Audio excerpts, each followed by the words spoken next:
Assalamualaikum. Chapter है area related to circles. Class 10th exercise 12.2 question number 6. A chord of a circle of radius 15 centimeter. ये एक circle है जिसकी radius 15 centimeter है. एक chord है subtends an angle of 60 at the center. वो chord जो है वो center के साथ subtend angle कर रही है 60 degree. Find the areas of the corresponding minor and major segments. तो यहाँ पर निकालना है area of the minor and major segments in corresponding of the circle. Use pi 3.14 पाई का वैल्यू यहाँ पर गिवन है और √3 का जो वैल्यू देना है वो है 1.73. तो यही वैल्यू यूज करेंगे पाई का ये और ये √3 के लिए. तो पहले हम फिगर ड्रा करेंगे. ये यहाँ पर सर्कल है, फॉर एग्जाम्पल सर्कल. तो हम ये कॉर्ड लेते हैं, suppose this is chord A B. तो कॉर्ड जो है ये सेंटर के साथ एंगल बना रही है 60 डिग्री ऐसे. तो ये जो एंगल है इट इज 60 डिग्री, सेंटर वो लेते हैं. तो ये कॉर्ड ए बी है.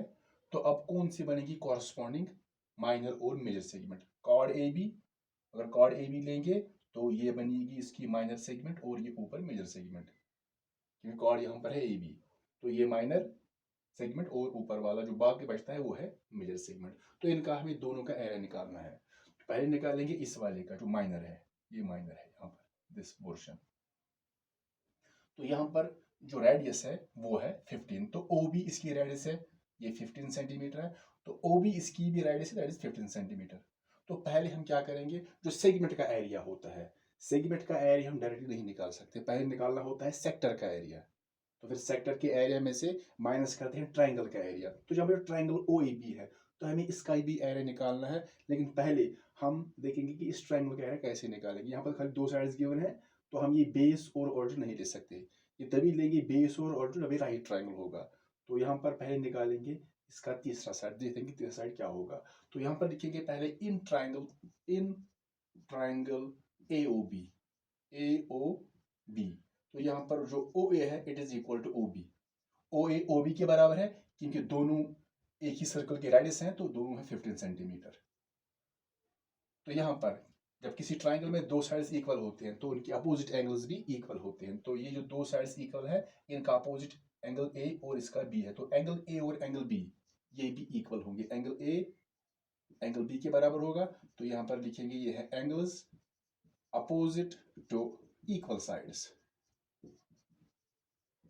नाउ इस ट्राइंगल में अप्लाई करेंगे angle sum property of triangle. तो हम लेंगे इस ट्राइंगल की तीन इंटीरियर एंगल्स. तो लिखेंगे angle A plus angle B plus angle O. ये इसके इंटीरियर एंगल्स है. तो इनका जो सम होगा वो होगा 180 degree. This is angle sum property of triangle. तो यहाँ पर लिख सकते हैं angle sum property of triangle या लिखेंगे angles of A triangle, simple. अब वैल्यू डालेंगे a प्लस बी. तो a b के बराबर है तो हम a के बदले b लिख सकते हैं, b के बदले a. तो यहाँ पर हम a के बदले b लिख सकते हैं ऐसे एंगल b. तो एंगल b ऐसे रहेगा, सेम एंगल बनेगा यहाँ पर. या अगर a ऐसे लिखेंगे b के बदले a तो बनेगा a प्लस a. यहाँ पर बन गया b plus b same. Plus angle o का वैल्यू 60 डिग्री है, इट इज इक्वल टू यहाँ पर 180 है. सो b प्लस b इनका ऐड होगा तो ये बनेगा ट्वाइस एंगल b ऐसे.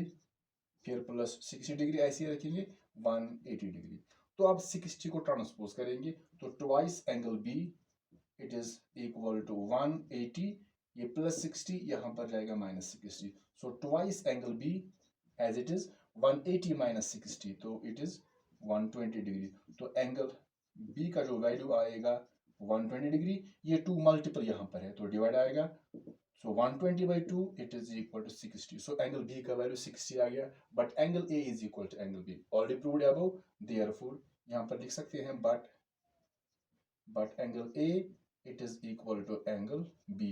तो अगर angle B 60 है तो दोनों बराबर है angle A और angle B. तो angle A का वैल्यू जो होगा वो भी 60 डिग्री होगा. So angle A is also equal to 60. तो ये भी 60, ये भी 60. तो इस ट्राइंगल के तीनों एंगल्स बन गए इक्वल. तो ये बन गए इक्वल ट्राइंगल. तो लिख सकते हैं यहाँ पर angle A is equal to angle B it is equal to angle O. तो तीनों आ गए 60. देयरफॉर ट्राइंगल जो OAB है is an equilateral triangle. It is an equilateral triangle. क्योंकि तीनों एंगल बराबर है तो तीनों साइड्स बराबर होंगे. तो अगर ये 15 ये 15 तो ये ए बी जो है ये भी 15 होगा. देयरफॉर यहाँ पर लिखेंगे देयरफॉर जो ए बी इसका तीसरा साइड है ये भी 15 सेंटीमीटर ही होगा। तो बन गया ये इक्विलेटरल ट्रायंगल। तो जो ट्रायंगल इक्विलेटरल होता है, तीनों साइड बराबर होती है, तो उसका एरिया निकलता है square root 3/4 side square. Simple formula है लेकिन खाली इक्विलेटरल ट्रायंगल के लिए। तो अब हम इसका एरिया निकाल सकते हैं, लेकिन हमें निकालना है सेगमेंट का एरिया। यहां पर लिख सकते हैं area of the minor segment. तो पहले हम लेते हैं माइनर सेगमेंट। तो कैसे निकलेगा इसका एरिया माइनर सेगमेंट का? तो हम निकालेंगे सेक्टर का एरिया। तो लिख सकते हैं एरिया ऐसे, एरिया ऑफ, यहाँ पर लेंगे माइनर सेक्टर, क्योंकि यहाँ पर है माइनर सेगमेंट का एरिया निकालना, तो हम यहाँ पर लेंगे माइनर सेक्टर, ये वाला सेक्टर। इसमें ट्रायंगल भी आएगा और सेगमेंट भी आएगी। सो area of minor sector minus करेंगे एरिया ऑफ ट्रायंगल AOB। ऐसे भी लिख सकते हैं डायरेक्टली, या अलग अलग, इसका भी एरिया निकालेंगे, सेक्टर का भी निकालेंगे, फिर माइनस करेंगे, या ऐसे भी लिख सकते हैं। तो यहाँ पर लिखेंगे अब एरिया ऑफ माइनर सेक्टर कैसे निकलता है, pi r square theta by 360, या लिखेंगे थीटा बाई 360, ऐसे भी लिख सकते हैं, into pi r square minus area of triangle AOB। लेकिन ये इक्विलेटरल ट्रायंगल है, तो इसका एरिया निकलता है square root 3/4, square root 3/4 side square ऐसे। तो थीटा यहाँ पर जो है वो है 60, दैट इज सेंट्रल एंगल। यहाँ पर है 60/360 इंटू पाई का जो वैल्यू यहाँ पर गिवन है वो है 3.14 into r square, radius square, यहाँ पर रेडियस है 15 स्क्वायर बनेगा। तो लिखेंगे सिंपल 15 इंटू 15, लेकिन यहाँ पर है आर स्क्वायर, या लिखेंगे 15 स्क्वायर, फिर वो बनेगा 15 इंटू 15, माइनस करेंगे ये √3/4 ऐसे रहेगा, इंटू यहाँ पर मल्टीपल है √3/4 इंटू साइड स्क्वायर। तो जो इस ट्रायंगल का साइड वो 15 है, तो यहाँ पर भी आएगा 15 स्क्वायर, तो वो बनेगा 15 इंटू 15 सिंपल। तो अब हम सॉल्व करेंगे कैसे, ये अलग है, यहाँ पर ये माइनस है तो ये अलग है ये पार्ट।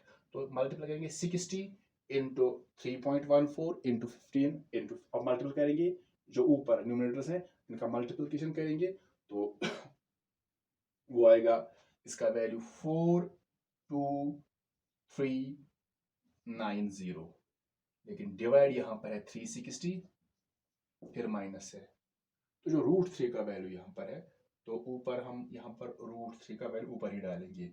√3 का वैल्यू यहाँ पर हम गिवन है क्वेश्चन में 1.73, मल्टीपल करेंगे इनको 1.73 इंटू 15 इंटू 15 न्यूमरेटर्स का, तो वो आएगा 389.25, 389.25, लेकिन यहाँ पर डिवाइड है 4, यहाँ पर 1, यहाँ पर 4 1 4।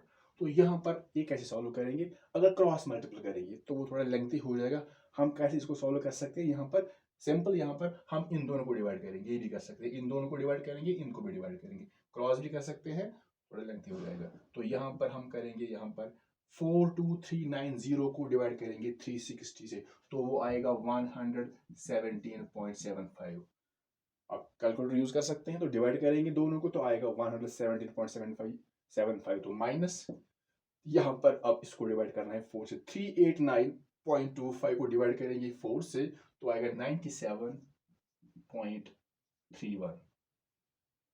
अब यहाँ पर उनको सेपरेट करेंगे, नाउ 117.75 माइनस करेंगे 97.35, तो यहाँ पर आंसर आएगा 20.44 स्क्वायर सेंटीमीटर। तो ये निकल गया यहाँ पर area of the minor segment. अब निकालेंगे मेजर सेगमेंट का। यहाँ पर दो रूल्स है इसके, एक रूल है ये जो मेजर सेगमेंट यहाँ पर ये है मेजर, इसका मेजर, ये वाला मेजर सेगमेंट, तो ये एंगल अगर निकालेंगे, अगर ये 60 है तो ये बनेगा इसका रिफ्लेक्स, 60 का रिफ्लेक्स, तो ये निकलेगा 360 माइनस 60, तो ये निकलेगा 300। तो हम यहाँ पर ये फार्मूला यूज कर सकते हैं, तो वो सिंपल होगा, या हम यूज करेंगे, हम पूरे सर्कल का एरिया निकालेंगे। सर्कल का एरिया निकलता है पाई आर स्क्वायर, तो हम यहाँ पर लिख सकते हैं area of the major segment. कैसे निकालेंगे, area of the major segment, जो मेजर सेगमेंट है वो यहाँ पर है बिल्कुल, ये वाला सारा पोर्शन, ये वाला, ये वाला, इसको छोड़कर जो बाकी बचता है तो वो बनेगा मेजर सेगमेंट। ट्राइंगल के साथ साथ इसी का एरिया निकालना है।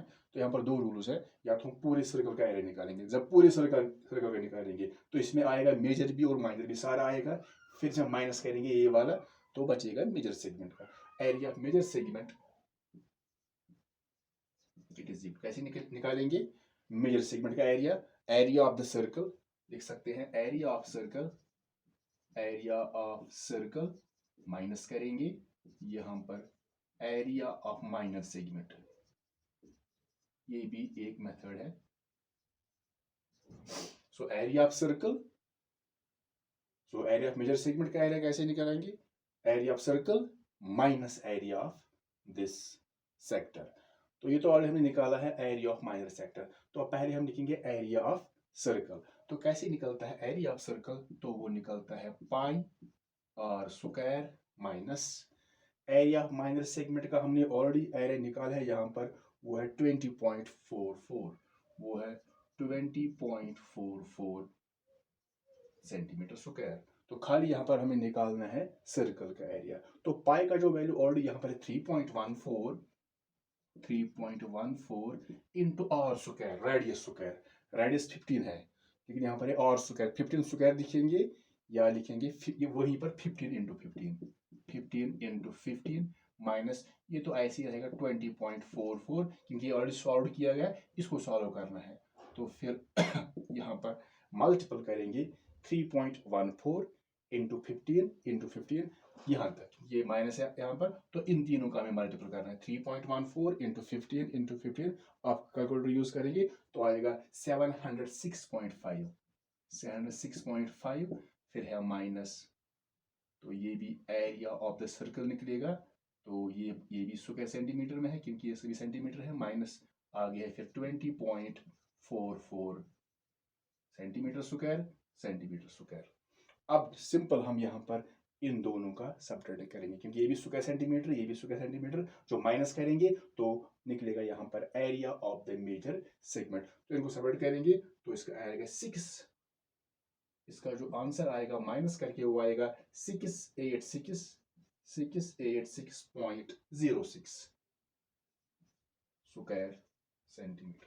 तो ये जो है ये निकल गया मेजर सेगमेंट का एरिया, और यहाँ पर जो यहाँ पर हमने निकाला अभी वो निकल, ये जो वाला ये है ये निकला है यहाँ पर माइनर सेगमेंट का एरिया। तो ये दो यहाँ पर हमें निकालने थे।